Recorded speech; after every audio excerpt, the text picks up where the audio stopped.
Good evening mga kalechon. Ito po ay 112 kilos boneless lechon at isang 90 kilos boneless lechon. Ito po ay sabi po ako dati na kung pula na po yung kulay ng ating lechon baboy at kapag masobrahan mo po yan ng paglagay ng uling, yan po may parang lumulobo.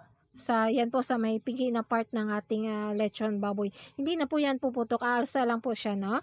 At sa mga nagtatanong pala kung magkano yung budget kapag ganito na po kalaki yung mga pinapalechon sa amin, ay sa 112 kilos po ay nasa 26 to 27,000 pesos. At saka sa 90 kilos din naman ay nasa 22,000 to 23,000. At kasama na po dyan yung labor, yung ingredients, yung uling sa pagpapaluto ng special dinuguan, additional charge sa pag-boneless, at saka sa mga pag-deliver ng mga baboy dito sa amin. Yan po yung budget nito. At saka kadalasan ito yung pinapalechon dahil po malalaki ito at saka gusto nilang ipa-boneless at makuha pa nila yung karne.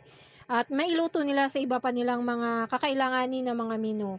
At ito po ay ready to pick up na ang ating. Pinapatulo lang muna ito kasi kakakuha lang sa pagkakasala.